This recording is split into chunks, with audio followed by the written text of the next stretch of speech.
The goodest? The goodest? The goodest? Ano? Good. Then the bestest? No. The best? No. The most? No. Most best? Like, Harder? Like, normally I'm like so naughty outside. Oh, most behaved. Most behaved. In your life? Good. Goodest. Good. Goodest.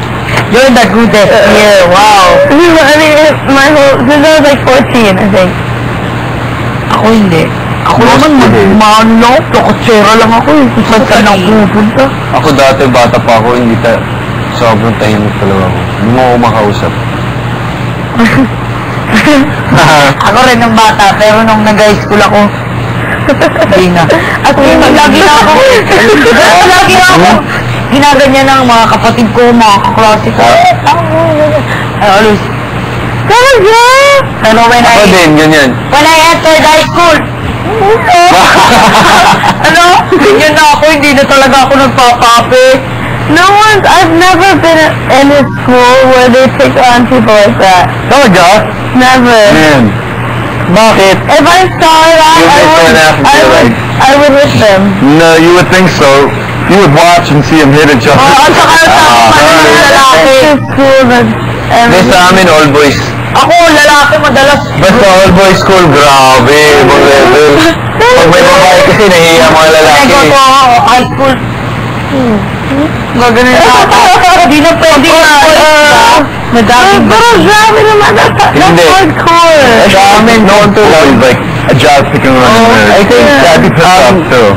Ang lalong fight for lalong I've never seen like that. magulo. Kasi walang pakialam kung mabaho, walang pakialam kung all boys. Yung brother ko all boys. Mas walang pakialam kung maingay or hindi na kasi nagpapakute eh. Parang sige lang ng sige. Yung mom ko, nag-all girls school siya. Ang dami niyang tomboy na Oo.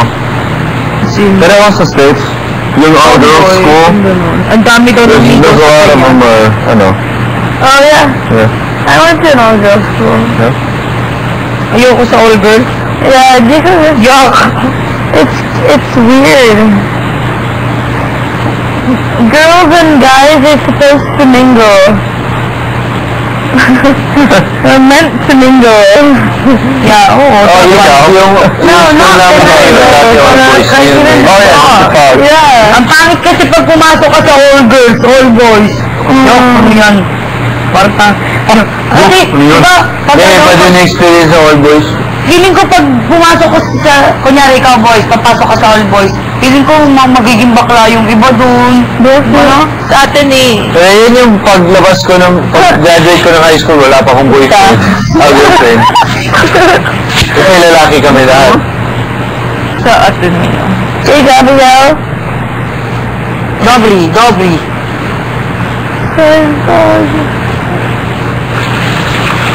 Tapos,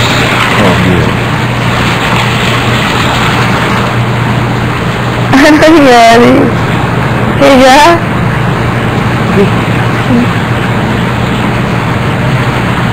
Parang nantok. Ba't kayo tumahimik? nag-walk funny, no? Oo. Paano siya naglakad? Uy, ano to? Parang bagong tuli. Oo. If I you like just this. wait, is walk like this. I like this. I like this. Alam ko, yung weight niya nasa heels palagi. Oh, that's why his ass is so big. When you walk up the stairs and you put your weight on your heels, it's for your bum. Kasi if you walk on your heels, this one arches your back. Tama. And his arms are like this. That's why nahihirapan siya nung sa jive. Remember, jive na isang buong gabi namin sa kanya. We tried Papakas ko siya, sa... couldn't move it. Oh, papawag ko si Bigel with, yung chinelas ko. But Bigel, you step here. If I tell you to move, you better move. If not, I'm gonna hit you with my chinelas.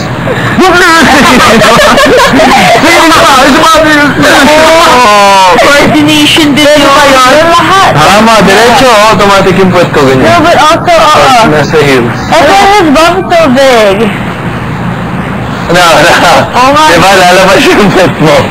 Ay, dapat pala lagi na lang akong ganyan mag- I mean, something na. So yes, parang robot ka. But it's not like that. It's just because he's used to it. It looks normal.